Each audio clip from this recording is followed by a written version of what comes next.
페이지요 46페이지 한번 보도록 하겠습니다. 거기 보면 문제는요 600번이죠? 벌써 600번이에요? 자, 600번 보면 무효라고 되어 있죠? 이런 먼저 무효를 무효는 어떻게 되죠? 무효는 일단 여러분 근데요 강의 듣고 집에 가서 한번 복습 안 하세요? 네. 아니 왜냐면 오늘 대리를 저번 주에 다 했는데 힘들게 무권 대리 강의할 때 보니까 처음 듣는 듯한 표정을 짓고 있으니까 이거 참 신기하다. 왜 이렇게 표정이 사람이란 게 좀 알면은 표정이 약간 바뀌어야 되잖아요. 그 표정이 그대로인 것 같아요. 알겠죠? 다음 토요일 날 한번 표정 한번 보도록요. 자, 600 보면 법령의 무효는 이렇게 됐죠. 자, 보면 일단 법령이는 이렇게 갑하고 을하고 이렇게 계약을 하죠. 이 계약을 하면 이 계약을 법률행위다 이렇게 얘기를 하죠. 법령은요 먼저 성립 요건이 있죠. 성립 요건을 모두 다 갖췄느냐 못 갖췄느냐, 갖추지 못하면 우리 이것을 무효라 불성립이다 이렇게 얘기하고요. 일단 법령이 성립하죠. 성립했으면 그 다음에 여기서 효력 요건을 본단 말이죠. 이 효력 요건에서요 모든 것을 갖추었다 우리 이것을 유효라고 얘기하고요. 갖추지 못했다 이걸 취소 또는 뭐라 한다 무효 이렇게 얘기해요. 그래서 유효다 무효다 취소다 이렇게. 그래서 여러분요 무효라고 하는 말은 일단 법령이 성립하고 난 다음에 나오는 것이죠. 성립하고 난 다음에. 자, 600번은요 법령의 무효는 법령의 성립을 전제로 한다 이렇게 돼 있죠. 601번 법령의 무효는 확정적으로 효력을 발생하지 않은 확정적 무효가 원칙이다. 거기다 써요. 뭐라 쓰냐? 절대적 무효, 당연 무효. 우리가 아무 말 없이 무효 그러죠. 그럼 그 무효는 절대적 무효, 당연 무효 이렇게.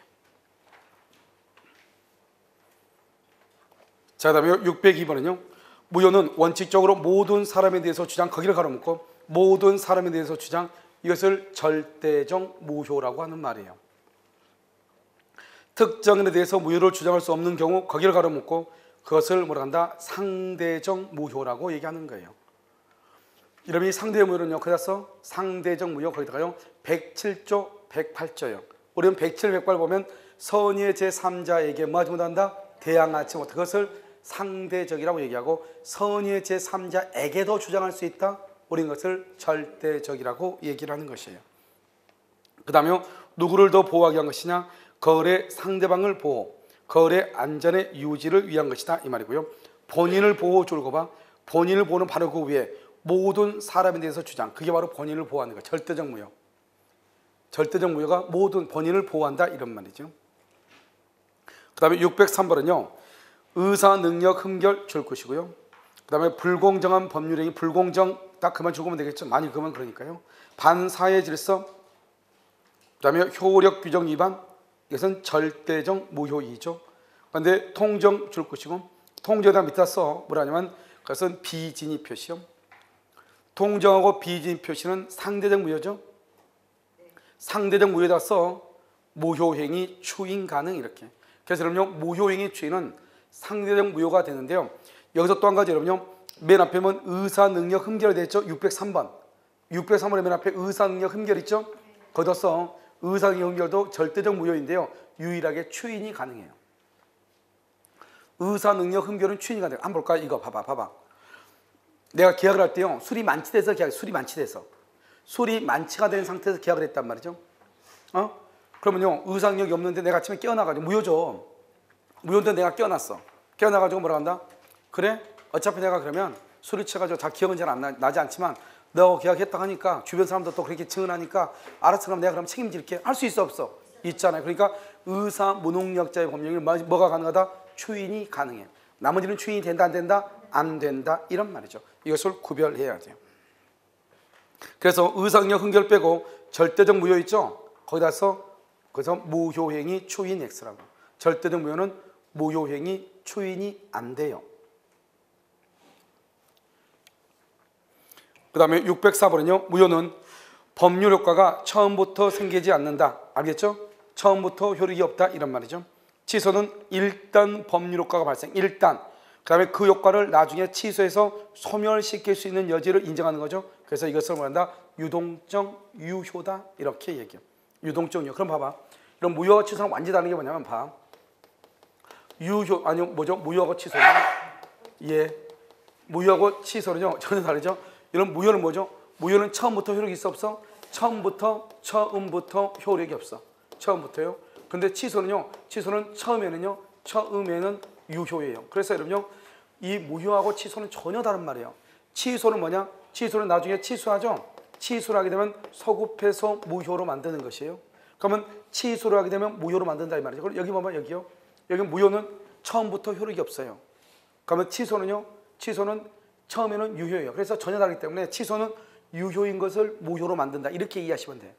그런데 무효는 처음부터 당연히 효력이 없는 거예요. 그러니까 우리가 무슨 말을 쓰냐. 나중에 보면 알겠지만 취소할 수 있는 범위를 취소한 후 이 말이죠. 다시 취소가 돼야 안 돼? 내가 뭐냐면 17살짜리가요. 계약을 했어. 그래서 17살짜리가 미성년자라고 해서 취소를 했어. 취소하고 난 다음에 또 다시 자기가 17살짜리가 취소를 했어. 취소할 때 계약을 체결했어. 17살에. 취소할 때 18살이었어. 또 미성년자 할 때 취소했죠?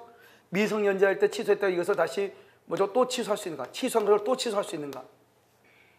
된다. 지금 보면요. 17살짜리가 계약을 했죠. 그러면요. 당연히 취소할 수 있죠. 취소하게 되면 뭐가 돼요? 무효가 돼버리죠. 무효가 되죠. 그러니까 취소란 말을 쓸 수가 없는 거예요. 취소란 말은 현재 유효인데 취소함으로써 무효로 만든 것을 취소라고 얘기하는 거예요. 그런데 이미 취소를 해버렸죠. 그럼 취소하면 처음부터 무효가 돼버리죠. 그럼 무효이니까 무효인 것을 다시 취소할 수는 있다 없다? 없다 이런 말이죠. 무서운지 아시겠죠? 자, 그 다음에요. 604번 했고 605번은요. 갑이 을소유 부동산을 병에게 매도하죠. 을소유 부동산을 병에게 매도. 줄거봐. 을소유 부동산을 병에게 매도. 우리 이것을 타인의 권리 매매죠. 이걸 우리가 민법 총칙 처음 공부할 때 얘기했죠. 우리는 타인의 권리에 대해서도 매매 계약을 체결할 수 있다 없다? 있다. 그래서 유효에다가서 569조 이렇게. 그 다음에 606번은요. 무효인 법령이죠. 무효인 법령에는 부당 이득의 문제가 발생하죠. 그렇죠. 옆줄 긋고요. 손해배상의 문제 X. 무효인 경우는요. 손해배상의 문제가 발생하지 않아요. 왜요? 무효는 언제부터 효력이 없다? 처음부터 효력이 없는데 그걸 무슨 손해배상이란 말이 나와요? 그 다음에 607번은요. 무효인 법령에는 법령이가 성립한 당초부터 당연히 효력이 발생하지 않는다. 따라서 손해배상을 말할 수 없다. 청구할 수 없다. 608번은요. 제한 능력자가 의사 능력 없는 상태 가로 묶고 의사 능력 없는 상태를 뭐라고 하냐? 술에 만취 이 말이죠. 제한 능력자 누구죠? 17살짜리 머리에 피도마를 넣으며 뭘 했다? 술을 마시고 또 술이 만취가 됐다 이 말이잖아요. 알겠죠? 그러니까 얘는요. 제한 능력자 가로 묶어봐 취소. 그 다음에 의사 능력이 없는 상태 무효. 그러니까 이것을 우리는 뭐라냐? 이 제한 능력자는 뭘 할 수 있어? 취소를 주장할 수도 있고 무효를 주장할 수도 있다 이런 말이죠. 이것을 뭐라고 표현한다? 무효와 취소의 이중효다 이렇게 얘기해. 맨 끝에 써 무효와 취소의 이중효 이렇게. 됐죠? 자, 그 다음에요. 그럼 지금 됐나요? 자, 그 다음에 609번은요. 다른 공유자의 동의 없이 자신의 공유 집에 대해서 저당권을 설정을 했다. 이러면 이것은 맨 끝에 유효다 동그라미 해봐. 유효다 동그라미 해봐. 유효 동그라미 했어요? 609번에. 그러면 공유 지분은요. 지분 동그라미 공유 지분할 때 지분은요. 거기다가 타 공유자의 동의 없이 다른 공유자의 동의 없이 처분 해야죠. 처분 가로 여기 닫고 매매 저당권 설정 매매 저당권 설정 등하고 가로 닫아. 그래서 타 공유자의 동의 없이 처분할 수 있다 이 말이죠. 다른 공유자의 동의 없이. 그러니까 자기 지분에다가 저당권을 설정할 수 있어 없어? 있다 이런 말이죠. 그 다음에 지역권의 저당권. 지역권에는 저당권을 설정할 수가 없어요. 그러니까 지역권의 저당권을 설정하는 건 이것은 뭐다? 무효가 돼. 그래서 여러분 지역권의 저당권 동그라미 저당권은요. 그다음 지상권 전세권 위에 설정 지상권 전세권 위에 설정을 해.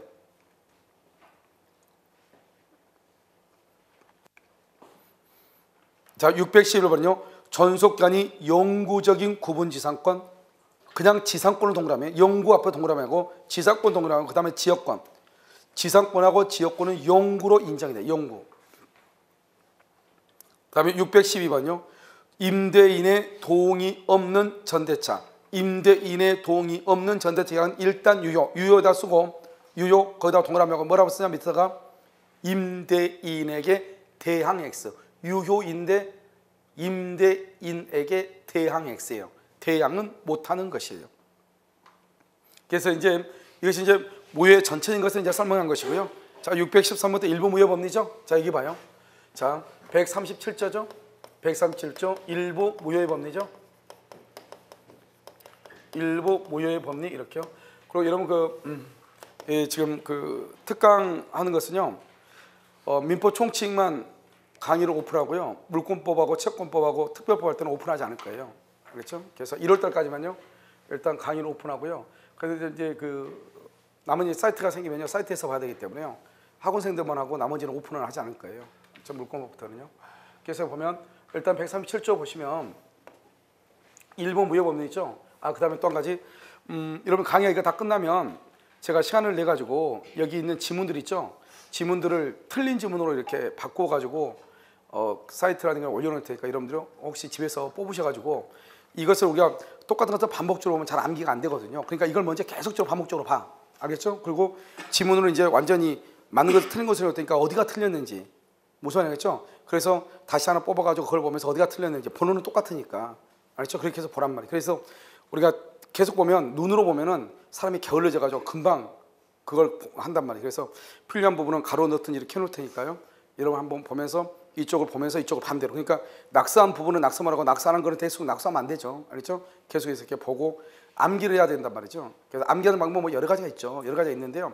중요한 것은 똑같은 것을 반복적으로 봐야 되는데 사실 내가 써놓은 것을 내가 반복적으로 보는 것은 상당히 힘들거든요. 그러니까 여러분들은 먼저 암기하고 그 다음에 똑같은 부분을 지문을 틀리게 해놓을 테니까 어디가 틀렸는지 한 번씩 찾아보고 이렇게 공부하면은 아마 금방 암기가 되지 않을까 이런 생각이 들어요. 무슨 이해되시죠? 이렇게. 자, 일본 무효 법률은요. 항상 뭐냐면 과일을 가지고 보면 간단해요. 과일이 이만큼 썩었다 이 말이죠. 이것을 뭐냐 개당 1,000원이에요. 개당 1,000원. 개당 1,000원인데요. 이것이요. 그런데 이것을 일부가 상했잖아요. 이것을 사랑하면 살 사람이 있어 없어? 없죠. 개당 1,000원에 사람 누가 사겠어요 이걸요. 그래서 일부 무효는 원칙적으로 무슨 무효다? 원칙적으로 전부가 무효가 되는 것이. 그래서 일부 무효는 전부 무효다 이렇게 얘기를 하는 것이에요. 그런데요. 여기서 예외적으로요.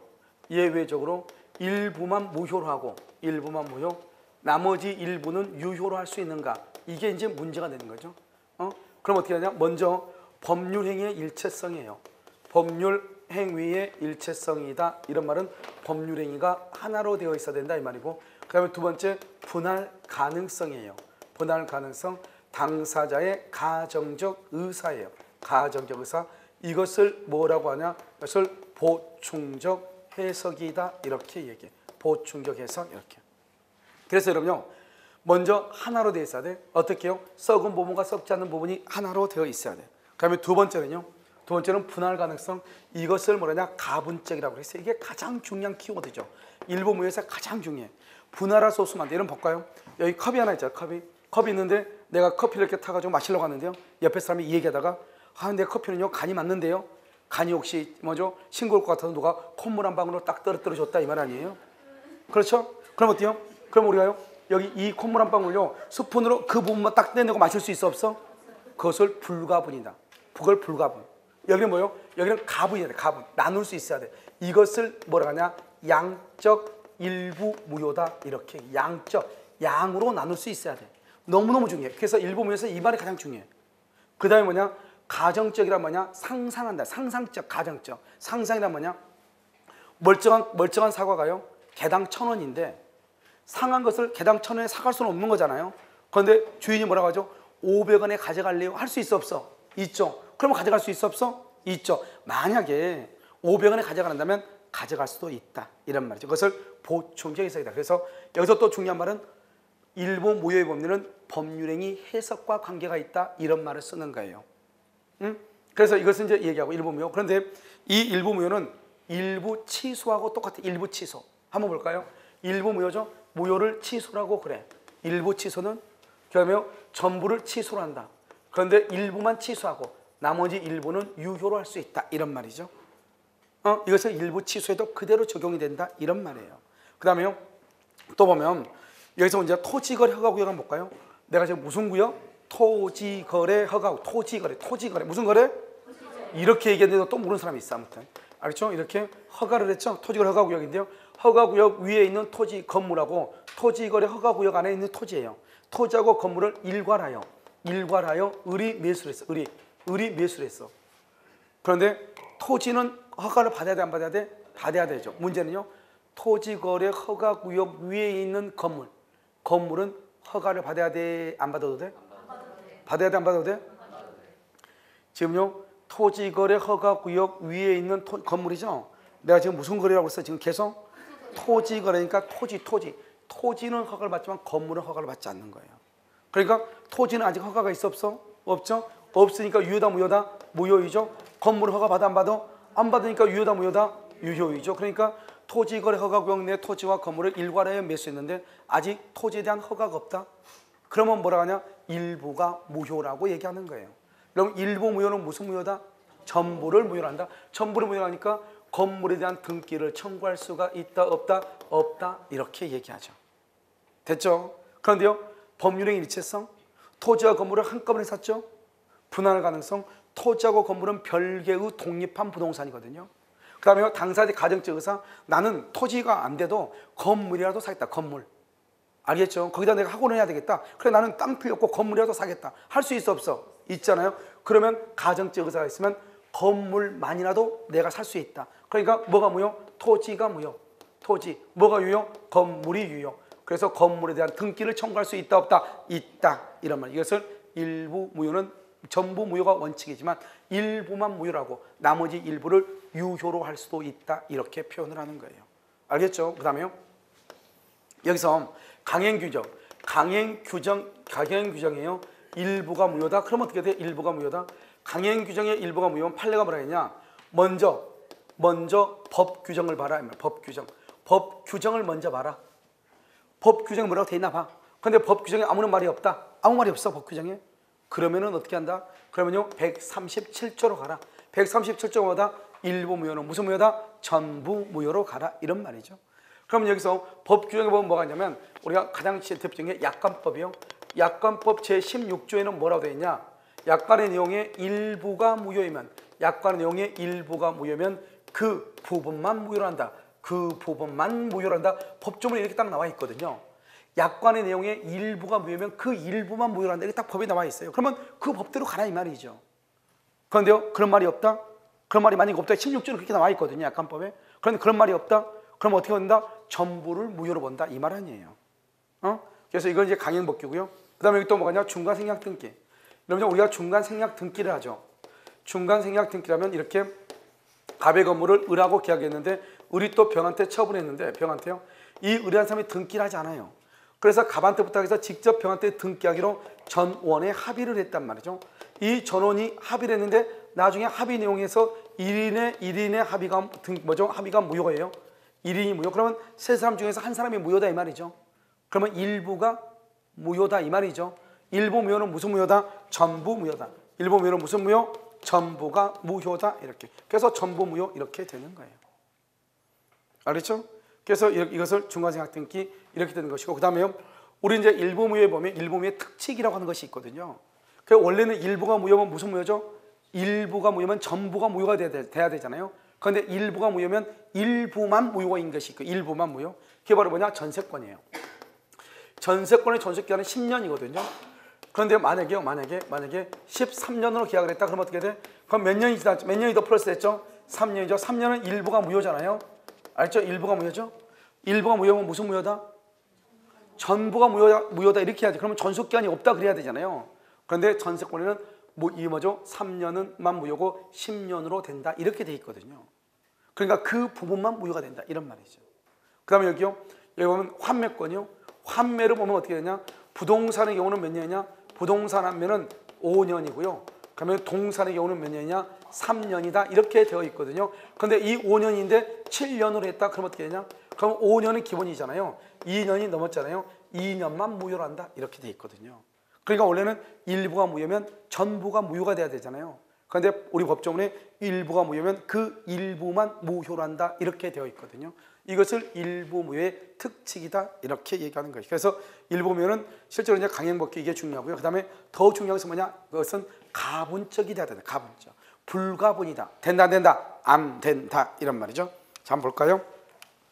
613번. 법률행위의 일부분이 무효인 때는 그 전부가 무효가 된다. 알겠죠? 자, 그건 원칙이죠. 그 다음에 614. 토지거래가 구역 내 토지와 지상 건물을 일괄하여 일괄하여 매매 일괄 법률행위 일체성이죠. 일괄이라고 하는 것은 여기서 법률행위 일체성 이 말이죠. 일괄하여 매매한 경우 매수일은 특별한 사정이 없는 한 토지에 대한 매매 허가가 있기 전 그럼 뭐죠? 허가가 있기 전 써 거기다가 일부 무효죠. 허가가 있기 전 그럼 무효잖아요. 일부 무효. 그럼 일부 무효는 무슨 무효다? 그래서 써 옆줄 긋고 허가가 있기 전 그러면 일부 무효죠. 옆줄 긋고 전부 무효 원칙이죠. 그러니까 건물만에 대해서 등기를 청구할 수 있다 없다? 없다. 이 말이죠. 없다. 자, 615. 법률행위 내용의 일부에 대해서만 무효의 원인이 존재하는 경우에는 원칙적으로 전부가 무효가 되지만 그 무효 부분이 없더라도 법률행위를 하였으리라고 인정. 거기를 가로 묶어 까만 거 그것을 뭐라냐? 가정적 의사. 가정적 의사. 옆줄 긋고 보충적 해석.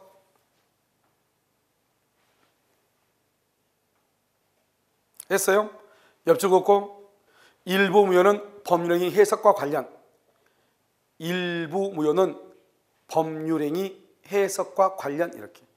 그래서 우리가 보충적 해석이라는 말은 법률행위 해석이다 이 말이잖아요. 그래서 일부 무효는 법률행위 해석과 관련이 있다 이렇게 얘기를 해요. 됐죠? 이렇게.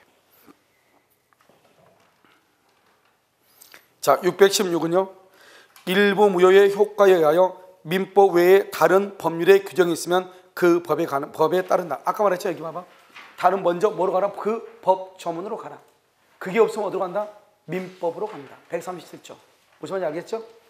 자, 617은요. 법률행위 일부가 강행법규 위반으로 무효이다. 나와 있죠?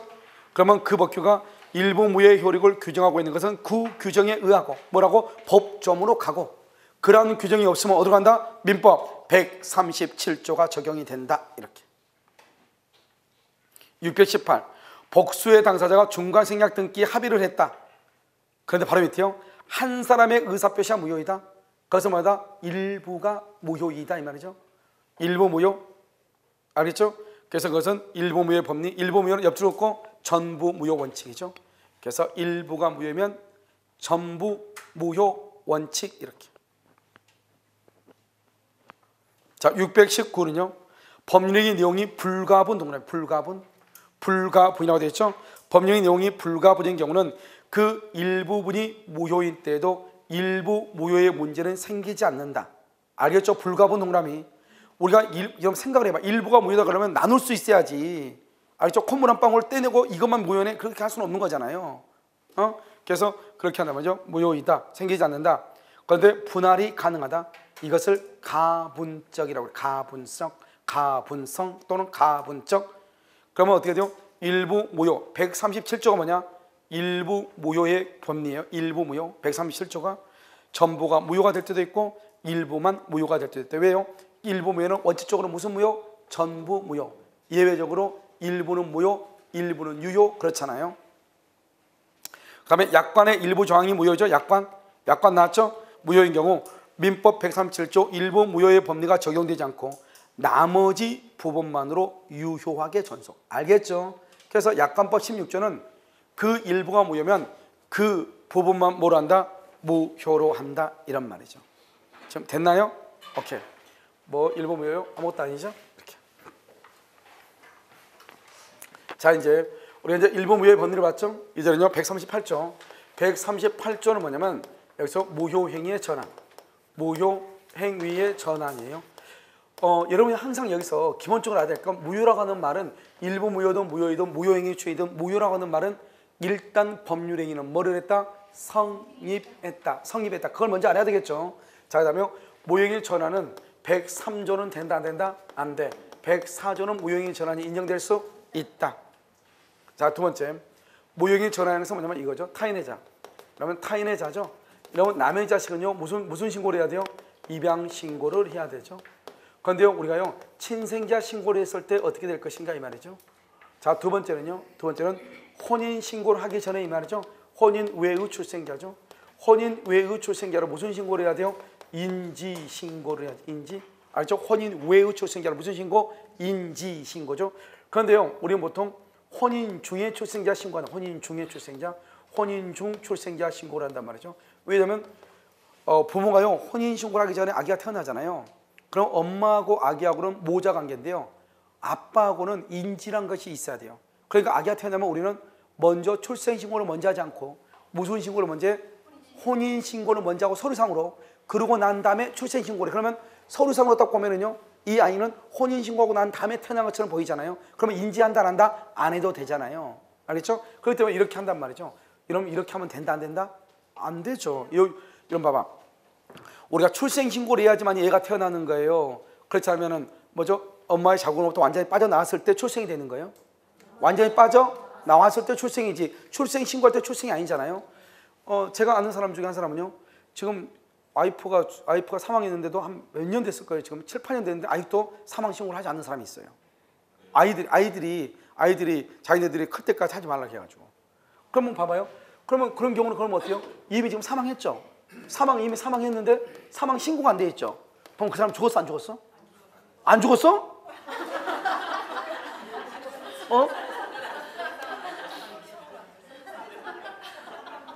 그럼 그 사람 땅속에서 뭐 하죠? 자? 그런 말 하지 마. 사망은 사건이야, 사건. 사망은 사건이니까 정신장애와 관계가 없다고. 알았죠? 사망했죠? 심장이 뭐죠? 끝인 거죠. 신고를 하든 안 하든 이미 사망한 거지. 그렇잖아요. 이걸 보고적이라고 해요. 나중에 하는 것은 보고하는 것이다. 이 말, 보고음이. 그러니까 사망과 동시에 끝나는 것이에요. 출생과 동시에 이 사람은 권리능력을 취득해. 우리 보면 출생신고 안 하는 사람이 있잖아요. 그러든지 말든지 그 아이는 이미 태어난 것이고 이미 권리능력이 있는 것이에요. 알겠죠? 그렇기 때문에 우리가 여기 보면 혼인 외의 출생자죠? 혼인 중에 출생자 그러면 안 되지. 이건 무효죠. 그렇죠? 남의 자식을요 자기가 낳았다고 신고했다? 그러면 안 되지. 이건 무효죠. 그런데요 이것을 무효라고 해서 그냥 놔두지 말고 생각해봐. 이 사람이 남의 아이를 데려와 가지고 입양 신고를 해야 되는데 자기가 낳았다고 신고를 했다고 하는 것은 적어도 이 사람은 이 아이를 뭐 할 생각은 있어? 입양할 생각은 있어 없어? 있다. 그것을 전환이라고. 그러니까 이 친생자 신고를 무슨 신고라고 봐주자? 입양 신고라고 봐주자 이 말 아니에요. 그걸 전환이라고 얘기하는 거예요. 여기요 혼인 중에 출생자 신고했단 말을 봐봐. 아빠가 얘가 태어났는데 꾸역꾸역 혼인 신고부터 먼저 하고 나중에 출생 신고를 했다 이 말은 이 아이가 자기 아이라고 하는 것을 인정했다 안 했다? 했다. 인지가 뭐예요? 자기 아이라는 것을 알고 인정했다 이 말이잖아요. 그러니까 이것을 처음부터 무슨 신고로 봐주자? 인지 신고로 봐주자 이런 말이죠. 이것을 무효행위 전환이라고 얘기하는 거예요. 그러면 또 여기서 이제 또 몇 가지 보냐면 연착된 승낙. 이 연착된 승낙은 뭐로 본다? 연착된 승낙 뭐로 봐? 새로운 뭐로 봐? 청약으로 보는 것이죠. 연착 승낙은 두 번째는요. 우리가 비밀증서 유언이죠.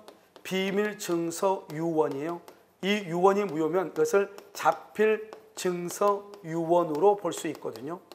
그 다음에 또 뭐가 있냐면 여기 어음이 있죠. 어음이 무효죠. 그럼 이것을 차용증, 채권 증서로 볼 수 있거든요. 자 그럼 봐요.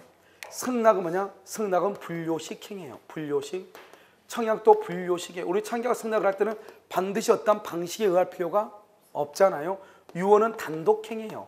그럼 유언은 또 요식 행위예요. 이 유언은 단독 행위예요. 이것을 요식 행위예요. 어음 뭐죠? 어음은 특별 성립 요건이죠. 우리 이것을 요식 행위예요. 그다음에 여기 차용증이죠. 차용증은 불요식 행위예요. 여기서 보면 우리가 연착된 승낙은 새로운 청약으로 보죠. 그래서 불요식 행위가 불요식 행위로 전환된다 이 말이에요. 유언이 유언이죠. 단독행위가 단독행위로 전환될 수 있고 요식행위가 요식행위로 전환될 수 있다 이런 말이에요. 그다음에 여기는요. 어음이 무효가 되죠. 어음이 무효가 되면 어음을 차용증으로 볼 수는 있지만 차용증. 왜냐하면 어음에는 반드시 기재해야 될 유익적 기재사항이나 있어. 그것이 반드시 있어야 되거든요. 그런데 그것을 기재하지 않으면 안 되거든요. 그런데 그걸 기재하지 않으면 그것을 그냥 차용증으로 봐버려요. 일반 차용증으로. 어음하고 완전히 다르죠. 여러분 어음을 발행했는데 어음을 발행하지 않으면 어음이 부도어음이 되죠. 그러면요 부정수표 단속법에서 또 세고랑 찰 수 있단 말이죠. 그러니까 보통 어음을 발행하면 반드시 돈을 갚으려고 하지만 차용증은요 돈을 안 갚아도 그만이잖아요. 형사 처벌은 받아 안 받아? 안 받죠. 그냥 민사 책임만 있는 거예요. 민사 책임이라는 것은 돈이 없으면 안 갚아도 되는 거예요. 그리고 나중에 계속 쫓아다니죠. 그러면 개인 파산 신청하면 되는 거예요. 그래서 6개월 있다가 다시 복권 신청하면 되는 거예요. 알겠죠? 그러니까요 이것은 이제 불려식이죠. 그런데요 차용증이 무효라고 해서 이것을 어음으로 볼 수는 있다 없다? 없다. 차용증 어디 갔어? 달력 뒤에 찢어가지고 매직으로. 왜? 지워지면 안 되니까 매직으로 꾹꾹 눌러서 쓰는 게 차용증 아니에요. 그것을 어음으로 볼 수는 없는 거잖아요. 그래서 이것은 볼 수가 없는 거예요. 그럼 봐봐. 분료식이 분료식으로, 단독이 단독으로, 요식이 요식으로, 요식이 분료식으로 다 되잖아요. 이걸 어떻게 암기할 거야? 하나만 암기하면 되죠. 차용증이 어음이 될 수는 없다. 차용증이 어음이 될 수는 없다. 차용증은 뭐다? 아무렇게나 쓰면 된다. 분료식. 어음은 반드시 일정한 요건을 갖춰야 된다. 요식. 그러니까 차용증이 어음이 될 수는 없는 것이다. 분료식이 요식으로는 안 된다. 하나만 알면 되죠. 무슨 알겠죠? 다 되니까 나머지는 암기할 필요가 없는 거잖아요. 나머지는 왜 암기해요? 그런 예를 우리가 뭐다? 쓸모없는 예가 있다. 이런 말을 하는 것이죠. 알겠죠? 한번 보시면 자 621번을 보면요. 계약이 불성립한다. 불성립? 그러면 무효란 말이 나와 안 나와? 안 나오지. 무효행위 전환이나 무효동그라미 무효행위 취임 무효동그라미 적용되지 않는다. 622 무효인 법령이가 다른 법령의 요건을 구비하고 당사자가 가로묻고 그 무효를 알았다면 다른 법률행위를 하는 것을 오욕하였으리라고 인정. 거기까지는 뭐라 하냐? 그것을 가정적 의사 이렇게. 가정적 의사 또 똑같죠? 이퀄 보충적 해석. 그 다음에는 안 써도 되겠죠? 왜냐하면 보충해석은 뭐다? 법률행위 해석과 관계가 있다. 아까 우리 일부 무효할 때 했었잖아요. 그러니까 그때 보면 되죠. 그래서 이 뭐죠? 무효행위 전환도 법률행위 해석과 관련이 있다 이런 말이에요. 그 다음에 623은요. 매매대금의 과다로 말미암아 매매계약이 104조가 정하는 불공정한 법률행위로 무효가 된 경우라도 전환이 적용될 수 있다. 여기 무효행위 전환 104조. 그러니까 뭐냐? 맨 처음에 매매계약할 때 1억짜리인데 내가요 나는 반 정도를 줄 생각이 있었거든요. 5천만 원 정도는. 근데 이 사람이요 급하니까 2천만 원만 줘도 된다잖아요. 그래서 2천 원 주고 계약을 했는데 1억짜리를 2천에 팔았다고 해서 불공정한 법률에 대해서 무효라고 주장한단 말이죠. 그럼 내가 뭐라 하냐? 나는 처음부터 어느 정도를 줄 생각이 있었다. 반 정도를 줄 생각이 있다고 얘기하지 않았냐. 그러면 내가 3천 원 더 주겠다 이렇게. 그러면 3천 원 더 줘. 그럼 몇 배 차이밖에 안 돼? 2배. 그럼 우리가 불공정한 법률행위가 되려면 3배에서 4배 차이가 있어야 되잖아요. 2배밖에 아니죠? 그럼 불공정이다 아니다? 아니다 이 말이죠. 그러니까 불공정한 법률행위의 경우는 무효행위 전환이 적용될 수가 있다 이런 말이죠. 우리 시험에도 나왔죠 이것은요. 624는요. 당사자 사이에 양친자 관계를 창설하려는 명백한 의사가 있고 입양의 실제적 요건을 모두 구비했다고 인정되면 입양 신고 대신에 무슨 신고했다? 친생자 신고했다. 우린 것을 무슨 효력이다? 입양의 효력이 있다 없다? 있다. 625는요. 친생자 출생 신고 당시 입양의 실제적 요건을 모두 갖추지 못하여 입양 신고로서 효력이 생기지 않았다면 그 후 입양의 실질적 효력 요건을 갖추게 된 경우 무효인 친생자 출생 신고가 소급적으로 효력을 갖는다. 왜 여기는 또 소급이라고 하는 말이 나왔을까? 우리가요 무효는 처음부터 무효이고 무효라면 원칙적으로 그것은 추인을 하더라도 그때부터 효력이 있잖아요. 그런데 왜 입양에서는 소급으로 효력이 있죠? 소급에서. 그것은 왜 그러냐? 우리가 지금 배우는 민법 총칙의 것은 대부분 제3법적 법률행위에 적용이 되죠. 제3법. 가족법상에는 원칙적으로 적용되지 않는다. 그러니까 가족법상은 뭐죠? 소급표가 없다 그러면 돼 안 돼? 안 되는 거죠. 생각을 해봐. 2월 1일요 입양을 했어요. 입양을 했는데 입양의 요건을 갖추지 못했어. 뭐냐? 왜냐하면 이런 것이죠. 아이 있죠. 아이가요 길거리에 있는 거예요. 그 길거리에 있는 아이를 내가요 그걸 기하죠. 그래서 데려온 거예요. 그럼 여러분 길거리에 있는 아이 아무렇게나 데려오면 안 돼요. 근데 누군가가요 우리 집 앞마당에 버려놨는데 그럼 어떻게 해요? 와서 내가 키웠단 말이죠. 그러니까 옆에서 얘기하죠. 그렇게 하면 큰일 난다고. 그래가지고 어때요? 3월 1일날 국가에다 신고를 하죠. 그랬더니 국가기관에서 이것저것 다 조사하고 이렇게 봤더니 버려진 아니다 이 말이죠. 그럼 어떻게 돼? 거기에서 뭐 여기저기 다 하고 뭐 해가지고 충분히 키울 능력이 있고 그걸 키우기를 원하고 이렇게 하니까 여기에서 이제 국가가 입양을 허락해 준 경우가 있죠. 허락해 주잖아요. 그러면 이 아이를 입양한 것이 3월 1일부터다 2월 1일부터다 2월 1일부터 그러면 3월 1일부터 2월 1일까지 그러면 어떡할 거야 그러면 이 애를 그럼 어떡할 거냐고 다시 다른 데 갔다 와 다시 올래? 말이 안 되는 거잖아요. 그러니까 가족법상의 법령에는 여기서부터 봐봐요. 우리가 뭐 서세원 사건 있잖아요. 서세원이가 뭐 맨 처음에 어떻게 했다 말이면 나오잖아요. 뭐 어떤 자기 와이프하고 뭐 어떻게 했다. 그럼 봐봐. 2월 1일 날이요. 우리나라에서 보면 그 유명한 작가인데 그 사람 여자인데 그 사람 옛날에 한번 그 다큐멘터리 한번 나왔었는데 이 사람이 남자한테요 노동자였죠. 노동자한테 장가를 못 간 노동자가 있어요. 그냥 이렇게 그 노동 공사판에서 노동하는 사람 그 사람한테 이 여사람이 대학교 뭐 아주 유명한 그 유능한 작가 이렇게 출신인데 이게 작가가 돼 있어 국문학과 이렇게 문학도 여학생인데요 납치가 된 거예요. 남자한테 납치가 돼가지고 처음에 그래서 이 남자가요 문을 닫아놓고 뭐냐면 외부에 있으니까 문 다 닫아놓고 아무것도 못하게 해놓고 그래서 뭐 요강하고 이렇게 주고 밥 먹고 여기가 있어라. 밤에 와서 열고 다시 또 이제 생활하고 또 아침에 나갈 때는 또 문 잠궈놓고 밖에서 이렇게 해가지고 계속 산 거예요. 그래서 맨 처음 죽으려고 막 하고 막 머리도 뜯고 막 별짓 다 했단 말이죠.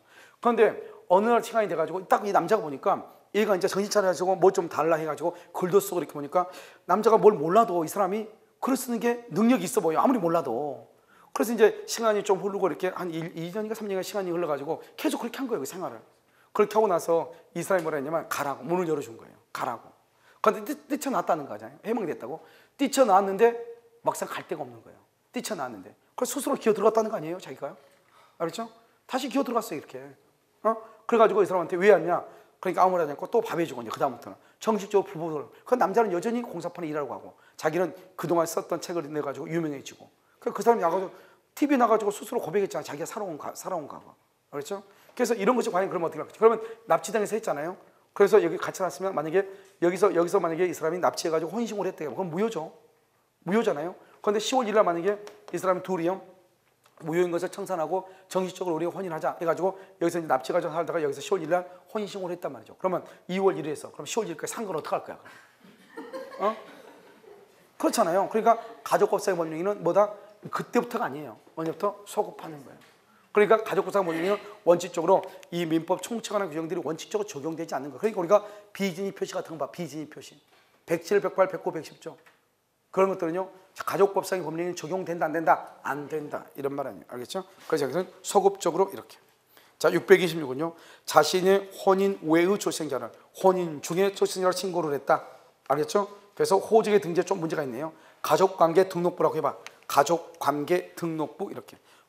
가족관계 등록부에 등재했다면 지금은 이제 호적이라는 게 없어졌죠? 가족관계 등록부에 등재했다면 인지의 효력이 발생한다. 인지. 자, 그다음에 무효행위 추인이라고 되어 있나요? 자, 이제 무효행위 추인이라는 것을 보면 무효행위 추인은 우리가 이제 보는 거 다른 국가 오시는 무효행위 추인이라는 것이 정말 시험에 많이 나오죠. 그러니까 문제를 봐봐. 문제가 어마무시하게 많죠. 그런데 희한하게 우리 시험에서는 무효행위 추인이라는 것이 그렇게 잘 나오는 편은 아니에요. 알겠죠? 우리는요. 그래서 우리는 이제 무효하고 취소 중에서 한 문제가 나오기 때문에 그래서 그런 것이 아닌가 이런 생각이 들어요. 자, 139조요. 139조를 뭐라고 하냐? 이것을 무효 행위의 추인이에요. 무효행위의 추인. 이 무효행위의 추인은 뭐냐? 여기 103조 안 돼요. 104조 안 돼요. 알겠죠? 107조 되고요. 그다음에 108조 되고요. 아까 얘기했죠? 의사 무능력자 법률행위 뭐 할 수 있다? 추인할 수 있다. 이런 말이죠. 됐죠? 여기서 이 무효는 어떤 무효를 얘기한다? 이 무효는 아무 말 없으면 우리 아까 무슨 무효가 원칙이다? 확정적 무효, 절대적 무효가 원칙이다. 자, 그럼 한번 볼까요? 여기요. 무효행위 추인 이렇게 되어 있죠. 그럼 이것을 이제 보면 이렇게 되는 것이죠. 이렇게 이제 갑이라고 하는 사람이요. 갑이 을이라는 사람하고요. 여기 거짓말로 매매를 하죠. 이것을 가장 매매라고 얘기해요. 거짓말 매매다. 그럼 가장 매매는 유효이다, 무효이다? 무효이죠, 무효. 그래서 언제 했냐? 2월 1일 날 계약했죠. 2월 1일 가장 매매는 무효이죠. 그래서 2월 1일 계약에서 을 앞으로 뭘 한다? 등기를 이렇게 하죠. 등기. 그럼 을은 뭐 한다? 을의 등기는 무효이죠. 무효니까 이 사람은 소유자다 아니다? 소유자가 아니죠. 소유자가. 그러면 누가 소유자다? 갑이 소유자가 이렇게 되는 거죠. 갑이 소유자 이렇게. 그러면 우리는요, 무효의 3대 원칙. 무효는 처음부터 당연히 이루어졌고 누구든지 무효를 주장하고 가장 중요한 것은 언제까지나요. 그러니까 이 2월 1일 무효는 영원히 무효가 돼요. 그래서 우리가 139조 법조문으로 보면 뭐라고 나와 있냐? 무효인 법률행위는 추인하여도 효력이 없다 이렇게. 무효는 추인해도 효력이 없어. 무효는 영원히 무효니까. 무효가 유효가 절대로 될 수가 없다고. 알겠죠? 그러니까 어떻게 돼요? 2월 1일 무효죠? 무효인데 이 무효인 것을 알고 무효인 것을 알고 뭐라냐? 여기서요 10월 1일 날 갑이 을한테 뭐라냐? 야, 너 앞으로 등기돼 있으니까 너 진짜 내 집 살래? 이렇게. 진짜 살래? 그러니까 여기서 갑이요 청약을 하죠. 그래서 얼마? 1억. 그러니까 을이 뭐라고 그래? 아, 그 정도는 내가 사지 뭐. 을이 승낙. 청약과 승낙에서 뭐가 이루어진다? 계약이 이루어져. 이 계약을 뭐란다? 이것을 법률 행위라고 얘기해. 법률 행위요. 그런데 이 계약이 언제 이루어졌다? 10월 1일. 10월 1일을 뭐란다? 그때부터 이 말이죠. 그때부터 이렇게. 그때부터 10월 1일부터 그때부터 이 말이죠. 알겠죠? 그때부터 여기 새로운 계약, 새로운 법률행위 이것을 추인이라고 그래. 그러니까 우리가 추인 그러면 무효인 것을 유효인 것처럼 생각이 들잖아요. 그런 것이 절대로 아니고 추인이란 것은 무효는 한 번 무효는 영원한 무효로 잠드는 것이에요. 알겠죠? 그리고 10월 1일 날 갑과 을이 진짜로 청약을 하고 진짜로 승낙을 해서 계약을 하죠. 그 계약을 여기서 말하는 추인이라고 얘기해요. 그러니까 원래는 말하면 우리가 딱 봤을 때 뉘앙스가 무효인 것을 유효로 만들었다 이런 뉘앙스잖아요. 무효행위 추인은. 그러니까 그렇게 얘기하면 되고 무효행위 추인한 것은 새로운 계약을 체결하는 그것을 뭐란다? 추인이다 이 말이죠. 그러니까 새로운 그때부터니까 소급표가 있다 없다? 소급표가 없다 이 말이죠. 그런데 여러분요, 책을 보면 다 뭐라고 나오냐? 이렇게 나와요. 당사자 간 소급은 당사자간은 소급할 수 있다. 이렇게 소급할 수 있다. 이 말이 도대체 무슨 말? 소급표가 없는데 왜 당사자간을 소급하냐 이 말이죠. 당사자간은 뭐라고 얘기해? 당사자간은 뭐라나? 갑하고 뭐다? 을이다. 갑을 뭐라고 그래? 특정이다. 을을 뭐다? 특정이다. 특정과 특정이를 뭐라고 한다? 채권이다. 채권은 무슨 규정이다? 임의 규정이다. 그러니까 다른 합의를 할 수 있다 없다? 다른 합의를 할 수가 있다 이 말이잖아요. 그러니까 원칙은 소급표가 없지만 당사자 간에서는 소급할 수가 있다. 무슨 말이냐? 여기 갑이 을한테 뭐라냐? 2월 1일부터 너 앞으로 등기가 되어 있으니까 알죠? 10월 1일까지 그냥 너 거라고 치고 2월 1일부터 10월 1일까지 재산세 너가 내라. 할 수 있어 없어? 있다 이 말이죠. 두 사람 사이에서는. 하지만 제3자와의 관계에서는 언제부터 이 사람이 10월 1일 계약을 하고 등기할 때부터 소유자가 되고 그 전에는 누가 소유자다? 갑이 소유자가 되는 것이다 이 말이죠. 그것을 채권적이라고 얘기해. 너무나 당연한 말이에요. 그러니까 이런 말은 사실 우리가 보면 물권법은 강행 규정이거든요. 그러면 지상권을 보면 지상권 양도 금지 특약은 무효이다. 지상권이요. 그럼 지상권은 물권이고 강행 규정이니까 양도를 금지할 수 없단 말이죠. 그런데 당사자 간의 특약은 유효이다. 그건 너무나 당연하죠. 당사자 간 그러면 뭐가 된다? 채권이 되죠. 채권은 무슨 규정? 임의 규정이 되니까 당사자 간에는 다른 합의를 할 수 있다 이런 말이죠. 무슨 말인지 아시겠죠? 그래서 그것을 얘기해. 그 다음에 이것뿐만 아니라 이제 뭐가 나오냐? 우리가 가등기가 무효이다. 그런데 그 무효인 가등기를 유효인 것으로 다시 전용하고 싶어. 그럼 언제부터 유효이다? 그때부터 유효이다. 언제부터? 그때부터 유효이다. 알겠죠? 한번 볼까요? 무효인 추인. 부동산 실명법이죠. 실명법 위반으로 무효인 명의신탁 등기는 조세포탈, 강제표 면탈, 법령상 제한의 회피를 목적으로 하지 않는 경우 명의신탁자와 수탁자가 혼인하면 언제부터? 그때부터. 알겠죠? 유효이다. 그때부터 유효 동그라미하고 써 거기다가 이혼해도 여전히 유효. 이혼을 해도 유효가 돼. 알겠죠? 그대로요. 여러분 그냥 628번은요 그냥 듣기만 해. 봐봐. 우리가요 15살이 안 된 아이가 입양을 하려면 법정 대리인이 대신 승낙을 해야 돼. 그걸 대낙이라고 해. 그러니까 15살이 안 되면은 내가 입양을 내가 승낙을 하는 것이 아니고 법정 대리 대신 입양 가도 좋다고 승낙을 해야 돼요. 15살이 넘으면 내 동의가 반드시 있어야 돼요. 내가 입양 가려면. 알겠죠? 그런데 15살이 안 된다. 그럼 법정 대리 그건 대낙에 대신 승낙을 해야 돼요. 그런데요. 이 아이는 어떻게 하냐면 누군가가요 자기네 집 앞에다 길거리에다가 버린 거예요. 집 앞에다가. 그러니까 이 부부가요 그 아이를 데려다 키운 거예요. 입양의 요건을 갖췄어 안 갖췄어? 안 갖췄죠. 그래서 버린 가족이에요. 부모한테 물어봐야 되잖아요. 묻지 않고 데려갔죠. 그런데 문제는 뭐냐면 그 양아버지가 사업을 하다가 망해가지고 중간에 스트레스로 해가지고 사망했단 말이죠. 그런데 얘가 나중에 크면서 자기는 누군가가 버려가지고 양부모가 자기를 키웠다는 것을 알았단 말이죠. 알았음에도 불구하고 15살이 지났어. 그 17, 18살이 될 때까지 아무런 이의를 제기하지 않았다 이 말이죠. 그래가지고 그렇게 있다가 그러니까 양아버지가 사망했죠. 그러니까 이제 누가 상속해야 돼요? 아들이 상속해야지. 양자도 자식이잖아요. 그래서 양자한테 상속이 된 거예요. 빚이. 그래서 얘가 이제 나중에요. 나는 내가 원해서 양자가 된 것이 아니기 때문에 이 빚은 상속할 수 없다 이랬단 말이죠. 판례 뭐라 했냐? 15살이 되기 전에는 부모가 15살이 되고 난 후에는 자신이 성량이 있으면 되는데 그런데 15살 이후에 자기가 주워다 키운 것을 알면서도 아무런 이의를 제기하지 않았다는 것은 그 입양에 대해서 묵시적으로 추인한 것이다 이렇게. 근데 여러분 우리나라에서요 대학생들도 보면요 대학생들도 차 탈 때 뭐라 그래요? 엄마 나 지금 고속버스 타고 갈까 KTX 타고 갈까 물어봐. 여러분 대학생도 물어보는 타이에요. 15살지가 뭘 알겠어요? 생각 한번 해보세요. 사실 그것은 아주 문제가 있는 판결이죠. 무슨 말인지 알겠죠? 아무튼 그렇다 이 말이죠. 그것만 딱 알면 돼요. 그 정도만. 자, 그 다음에 뭘 보냐면 629번을 보세요. 협의 이혼을 한 후 배우자 일방이 이건 이제 봐봐. 우리가 이제 여러분요 혼인에서 가장 큰 문제가 돼. 혼인에서 이제 이것이 추인이 아니냐. 그럼 봐봐. 이런 부부관계란 말은 무슨 말이야? 부부관계를 유지했다. 그 다음에 혼인 상태 부부관계란 말은 혼인 신고를 했다 이 말이잖아요. 그 말이잖아요 이게. 그런데 여러분요 어떤 거냐면 갑하고 을하고 이혼을 했어. 이혼했는데 갑이요 맨 처음에요 이혼하니까 얼마나 좋아요. 여자 없으니까요. 그래서 A하고 애들 키우면서 닭다리 시켜서 먹으면서 피자 먹으면서 이틀이면 끝나. 이틀이면 더 이상 못 먹어. 그렇잖아요. 그러니까 맨 처음에는 그렇게 좋아가지고 했는데 이 48시간이 안 지난단 말이죠. 그러니까 어떻게 돼요? 도저히 안 되겠죠. 청소는 됐고 화장실은 지저분하고 설거지는 쌓여있고 어떻게 해요?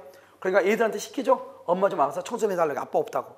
그럼 엄마가 몰래 와서 청소해주죠. 청소해주고 어떻게 하다 보니까 또 중간에 어때요? 또 애들이 가지 말라고 울고 매달리고 이러다 보니까 엄마가 좀 더 있고 청소하고 놀아주고 하다 보니까 남편이 또 옛날 남편이 들어왔네요. 구 남편이 들어왔잖아요. 그럼 또 구 남편이 들어가서 또 뭐라 그래? 그러지 말고 애들하고 오늘은 자고 가라. 오늘은 자고 갔는데 옆에 있는 애들 놓고 남편이 또 옆에 있잖아요. 그러다 보니까 또 어떻게 돼요? 또 살게 되죠. 그래서 살게 되는데 혼인에서 가장 중요한 것은 혼인의 의사거든요. 그런데 남자가요. 이거 여자 없을 때는 좋았는데요. 있으니까 귀찮았는데요. 없으니까 좋을 줄 알았더니 말이 안 되죠. 그래서 여자가 있으니까 어때요? 몰래 가서 혼인신고를 딱 해놓죠. 그럼 혼인이 된다 안 된다? 그건 절대로 안 되는 것이에요. 알겠죠? 혼인은 가장 중요한 게 의사예요. 의사. 혼인할 의사가 없으니까 이건 안 돼요. 그런데 이 여자가 부부관계, 부부생활에 만족을 했다.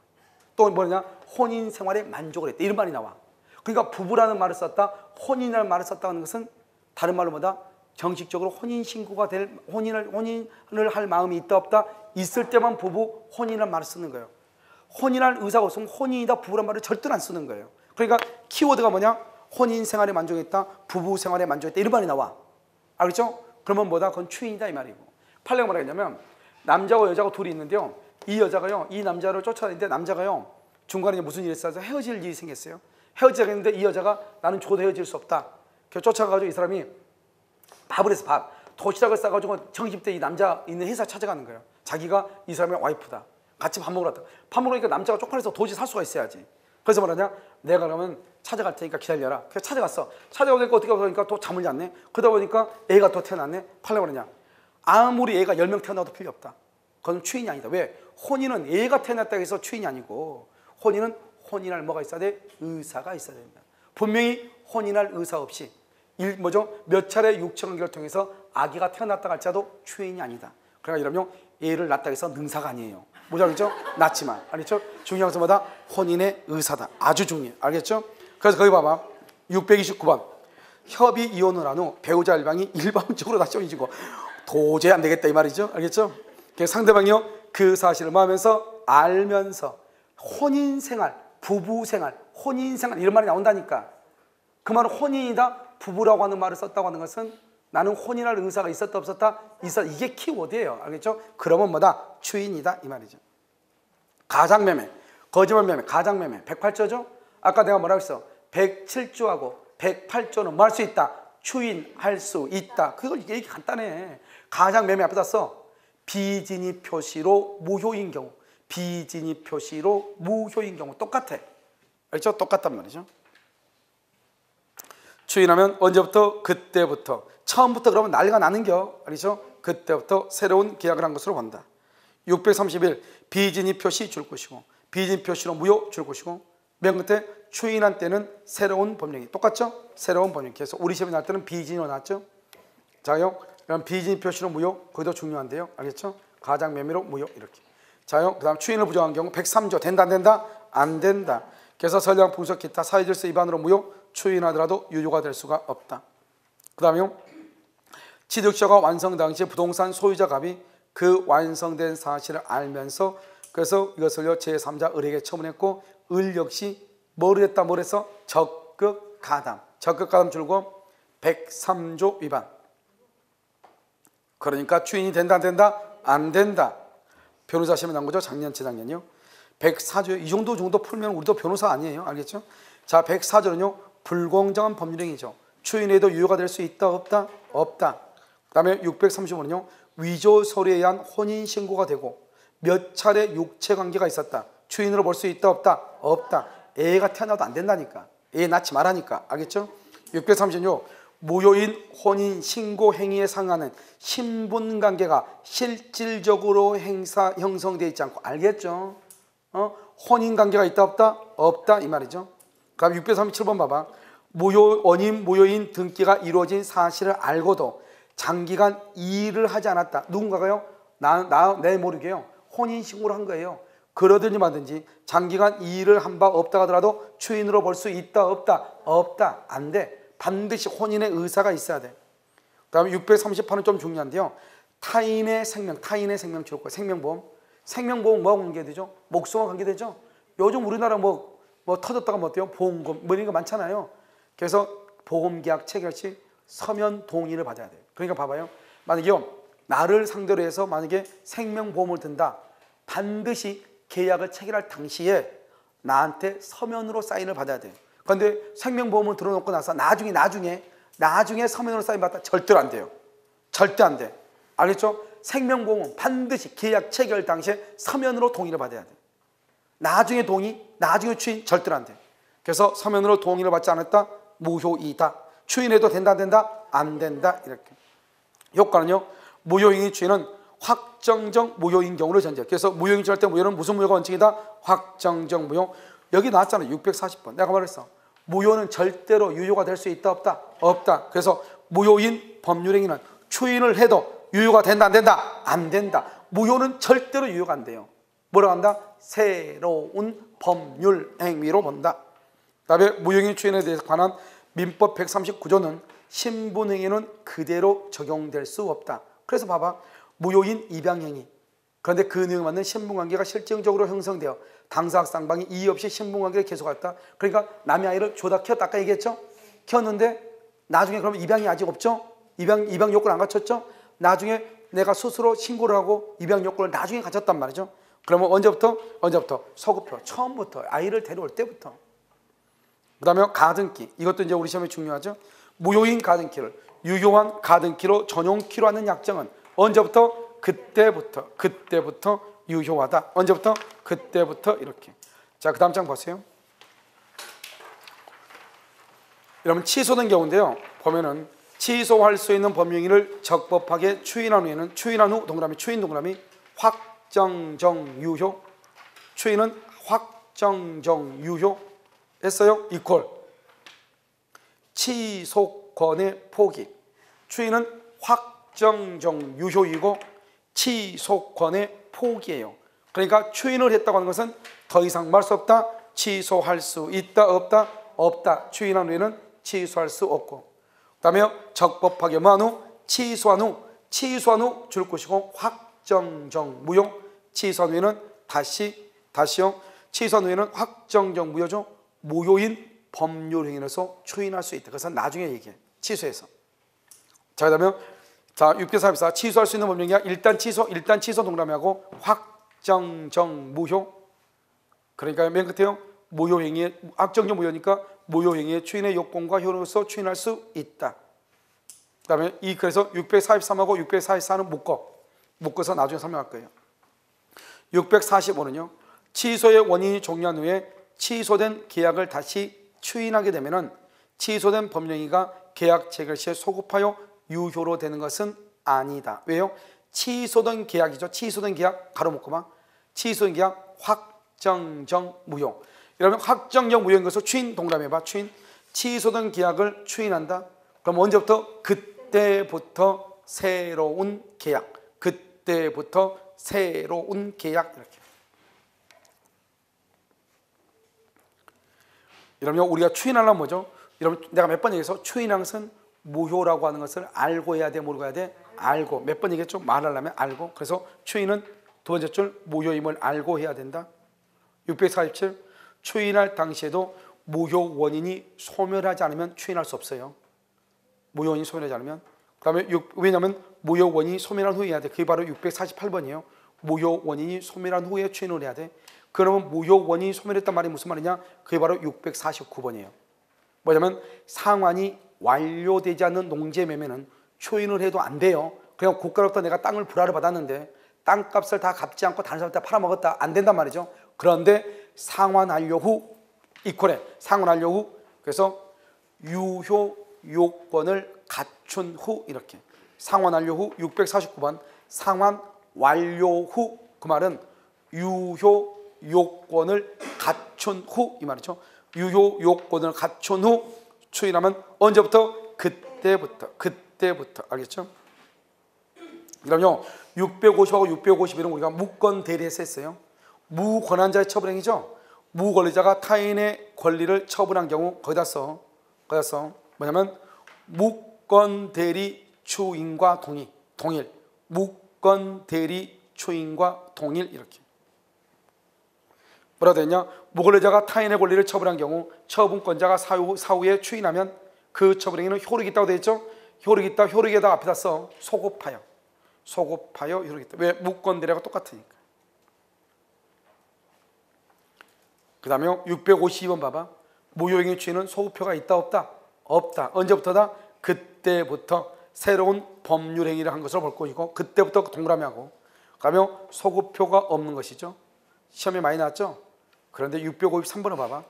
허위 표시는 당사자 간의 합의에 의해서 추인 효과를 당사자 사이 가로묶고 당사자 봐봐. 여기 당사자죠. 거기서 뭐다? 채권적이라고 써. 채권적. 당사자 간이라는 것은 채권적이라는 말이에요. 그럼 여러분 채권적이라는 말이 무슨 말이에요? 임의 규정이에요. 임의 규정. 채권적이란 말은 임의 규정이다. 임의 규정은 다른 합의가 가능하다. 따라서 말 수 있다. 소급할 수 있다. 이런 말이죠. 말 수 있다. 소급할 수 있다. 이렇게. 알겠죠? 잠깐 쉬도록 그렇게 하겠습니다.